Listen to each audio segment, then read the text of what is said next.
ওনাকে গভর্নর থেকে বাদ দিয়ে এই সিদ্ধান্তের আলোকেই একজন যোগ্য গভর্নর নিয়োগ করা হোক।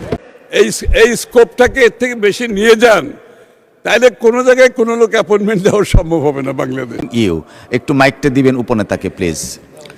যে মাননীয় স্পিকার, আপনাকে ধন্যবাদ।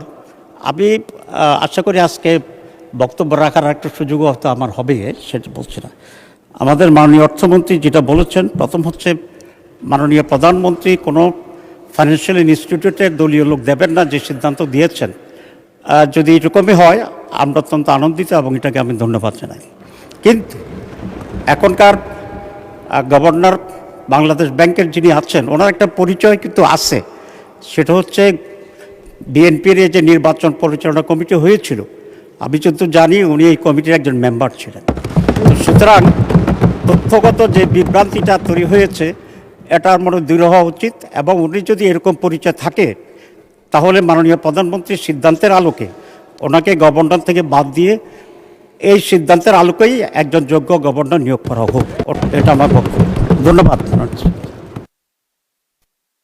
অসংখ্য ধন্যবাদ মাননীয় উপনেতা।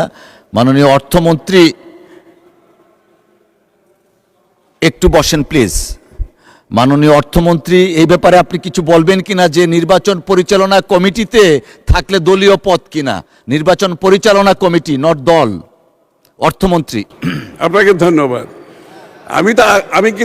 আমি কিন্তু আগেই বলেছি, মানে সংসদ সদস্য দলকে সমর্থন করা মানে দলের লোক না, আর কোন দলকে সমর্থন করে নির্বাচনী কার্যক্রমে সহায়তা করা মানে দলের লোক না।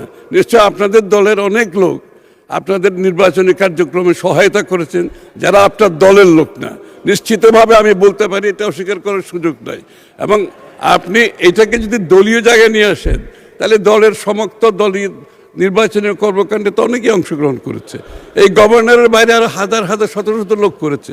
একটা নির্বাচনী যোগ্য বাংলাদেশের নির্বাচনী যে কর্মযোগ্য, এটা একটা বিশাল কর্মযোগ্য। এখানে যারা আপনার মতাবলম্বী আপনাকে সমর্থন করে, তারা আপনাকে সহযোগিতা করতে পারে নির্বাচনী। এটার অর্থ না যে উনি বিএনপির কোনো সদস্য, ওনার কোনো সদস্যপদ নাই, প্রাথমিক সদস্যপদ নাই, দলের কোনো সদস্যপদ নাই। এর থেকে বেশি গেলে কোনো, আমি শেষ করি। আপনারা যদি এই স্কোপটাকে এর থেকে বেশি নিয়ে যান, তাইলে কোনো জায়গায় কোনো লোক অ্যাপয়েন্টমেন্ট দেওয়া সম্ভব হবে না বাংলাদেশে।